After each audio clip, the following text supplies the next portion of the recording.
Hey friends, Ash here with Gents, and today I'm coming at you with the top 10 most influential designer fragrance releases from 2010 to 2019. And this is actually a tag video. I was tagged by Cam at Carolina Fragrance Reviews, so shout out to Cam. I'll leave a link in the description to his channel. And then later on in this video, I guess I'll tag a couple other people out there that can do this video as well. So like I said, these are going to be, in my opinion, the top 10 most influential designer releases of basically the last decade. I'm also going to do a most influential niche list. The reason that I broke them up is because I didn't want it to be a list that ended up being like 80% designer with just a couple niche fragrances thrown in there. We've got a lot of fragrances to go over today, so let's jump right into this.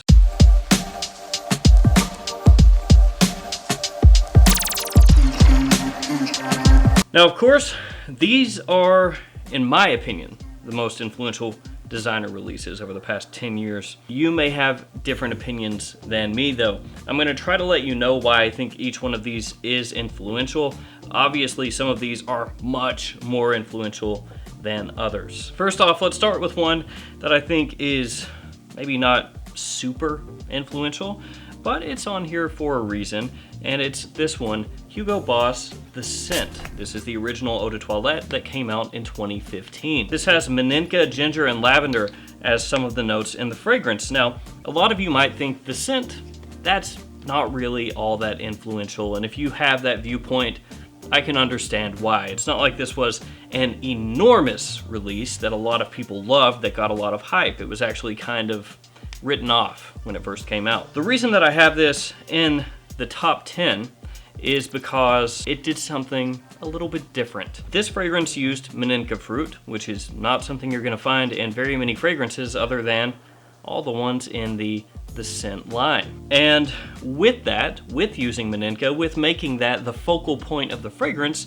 Hugo Boss took a chance and did something a little bit different. With using Meninka as the focal point of the fragrance, Hugo Boss took a chance.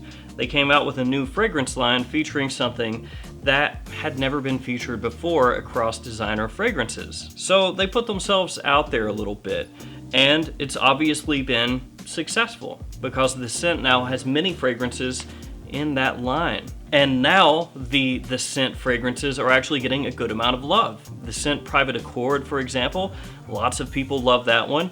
The scent Parfum edition, it does things differently, but another fragrance that is very highly regarded. And now the scent Absolute, which is a fragrance that some people are saying is the best one in the entire line of the scent fragrances. So by using Meninka fruit, Hugo Boss showed you can do things differently still in today's day and age and launch a successful line of fragrances that does things in its own way, not having to look at what other brands are doing and copying them. And because of that, it makes my list of 10 most influential fragrances, though this next one is in the most influential fragrances for a completely different reason. And that fragrance is this one, Gucci Guilty Absolute. This came out in 2017, and this one also a lot of people probably will think, well, I don't see how that's all that influential. This has leatherwoods and vetiver as some of the notes in the fragrance.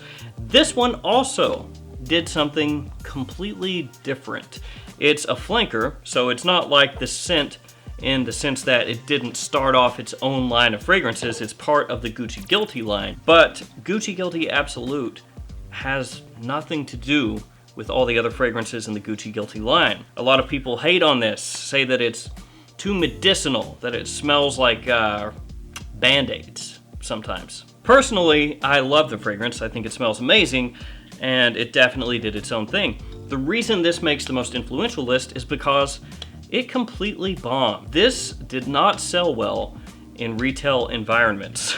So essentially, when people were going up and smelling this in stores, they were like, no thanks. And in doing so, I believe that this fragrance has made brands take a step back and maybe not try to push the envelope and not try to do new things. So whereas the scent showed you that you could do something a little bit different, Gucci Guilty Absolute told designer brands, but not too different. And yes, I'm fully aware Gucci Guilty Absolute does have lots of people that love it out there. Like I said, I'm one of them. But that's influential in the sense that it's making us get more and more cut and dry releases where you know what to expect. Next up on my list of most influential fragrances, Spicebomb by Viktor and Rolf, the original eau de toilette. This came out in 2012. Tobacco, cinnamon, and pink pepper are some of the main notes in this fragrance. This one makes the list because it really did help drive home that spicy, sexy, sweet kind of DNA for men's fragrances. And there's going to be more of that in this top 10, but Spicebomb really is almost the poster child for kicking that all off, at least for me. You've seen this DNA taken and reused in Spicebomb Extreme by Viktor and Rolf. You've also seen a similar take in Bulgari Man in Black. Extremely popular release, Spicebomb, great for fall and winter time, a fragrance that can pull you compliments and last all day. Next up in the 10 most influential fragrances in my opinion is this guy right here, Prada L'Homme. This came out in 2016. It's got iris, neroli, and amber as some of the notes in the fragrance. And when this came out, people were a little bit unsure about it.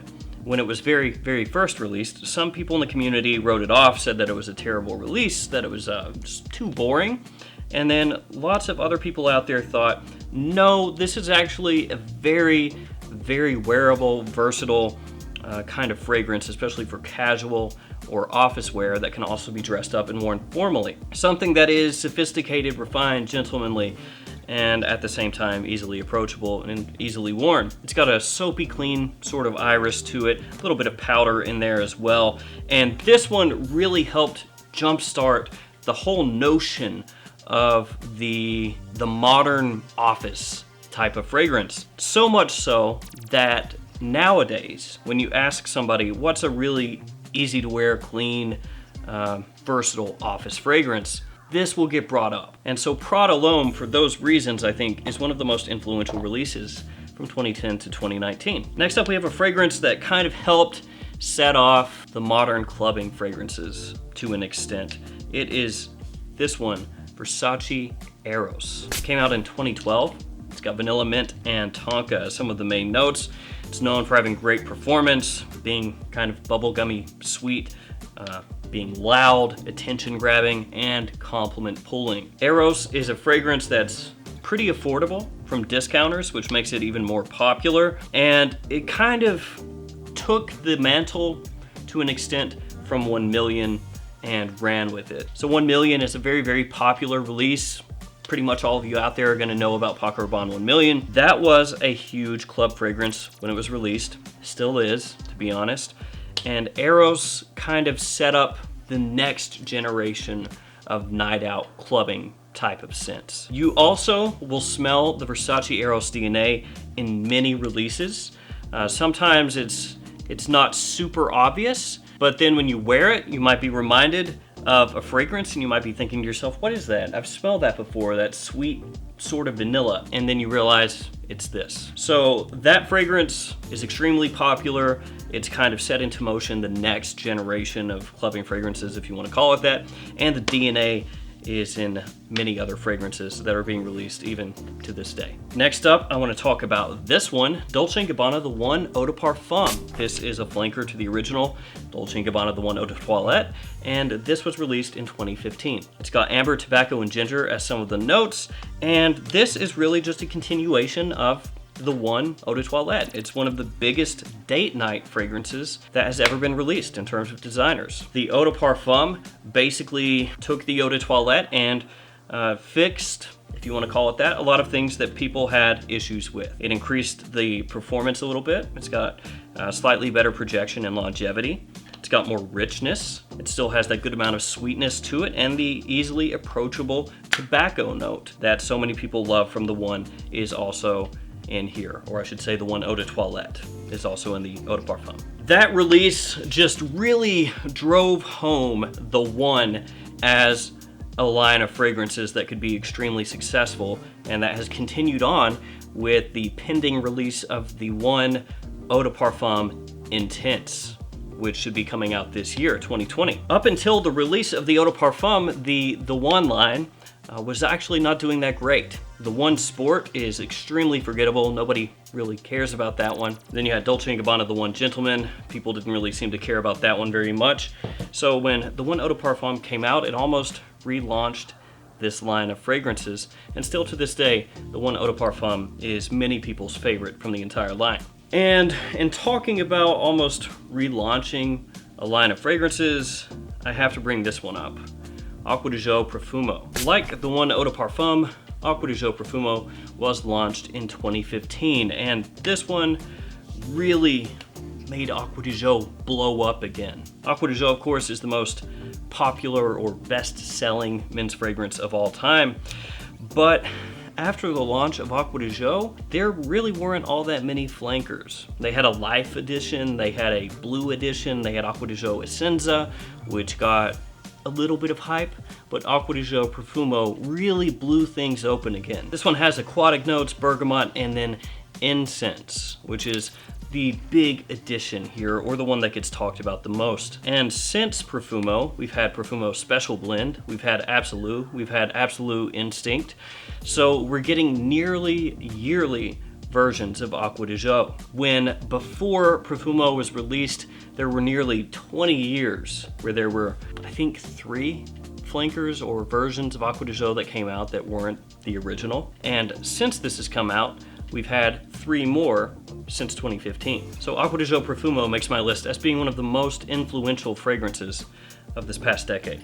Now, before we go any further, I need to say that the reason Dior Homme and Dior Homme Intense are not on this list is, of course, they weren't released originally between 2010 and 2019. Just in case anybody was going to leave that comment below, those were actually originally released in the decade 2000 to 2009. I believe, without looking this up right now, that it was 2005 was when Dior Homme was released, and then 2007 for Dior Homme Intense. Of course, they were re-released, but I'm not going to count those because they had already originally come out. Now we're in what I consider most likely the most 3 influential designers from 2010 to 2019. We'll start it off with this one, Bleu de Chanel Eau de Toilette by Chanel. This came out in 2010, so it just barely squeaked in there, made the cutoff. This has grapefruit, incense, and ginger as some of the main notes, and I've talked about this a number of times, but this is really the fragrance that helped kickstart the blue wave of fragrances, blue fragrances. In this past decade, there have been so many fragrances released that I would consider a blue fragrance, and I know that there's not really a definition of what a blue fragrance is, like a hard and fast, if it's this, it's definitely a blue fragrance, and if it's not that, then it doesn't count as a blue fragrance.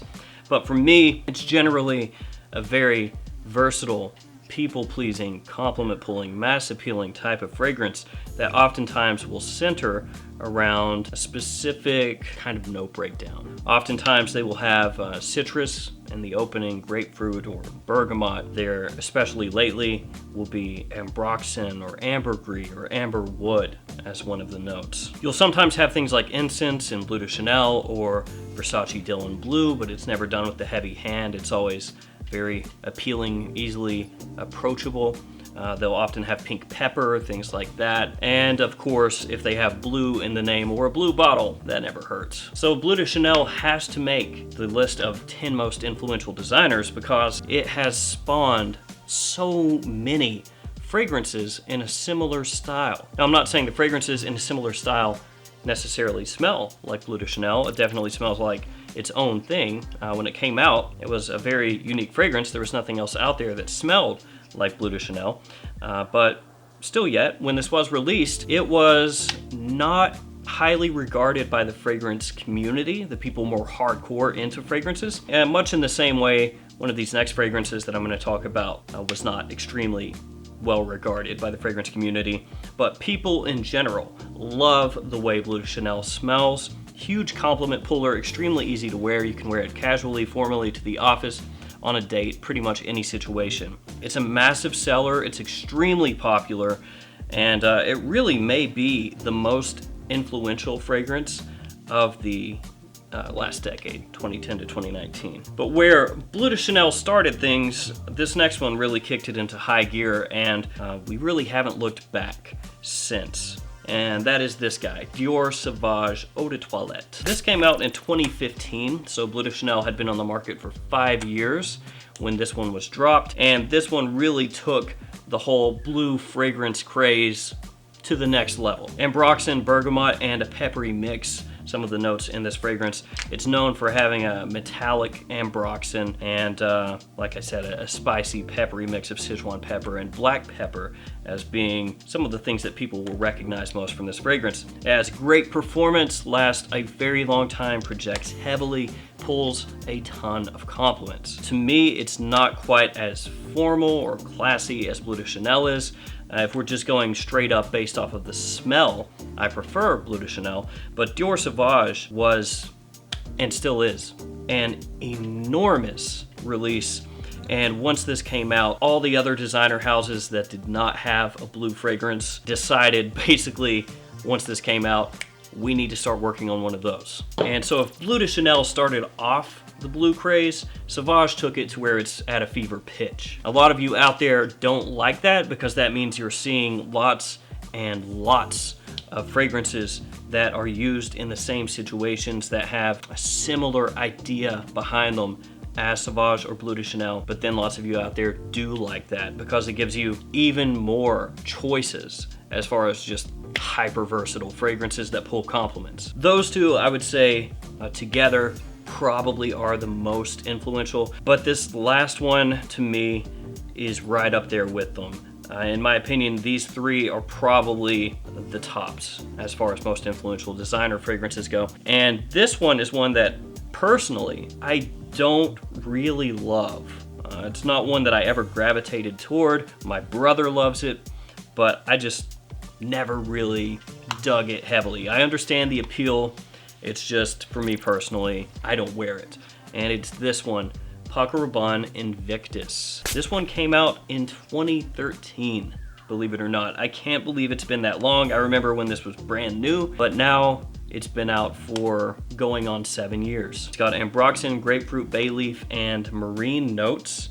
And the reason that this makes the 10 most influential designer list is because you can smell the Invictus DNA in countless releases now. So many designer houses have come out with fragrances that don't out and out smell like Invictus, but you can tell that they're heavily inspired by Invictus. It's a huge seller, especially with younger crowds. It's got that bubblegummy sweetness, which you're gonna smell in very, very many men's releases. It's especially popular with younger crowds. It's a compliment puller, it's loud, it's got a lot of performance, it's got that bubblegummy sweetness that you're gonna smell in tons of men's fragrances nowadays. And whereas these two fragrances combined really set off that whole blue rush of fragrances, Paco Rabanne Invictus has kind of redefined what a young man's attention-grabbing, compliment-pulling fragrance is supposed to be. For a lot of you out there, Invictus may be a little obnoxious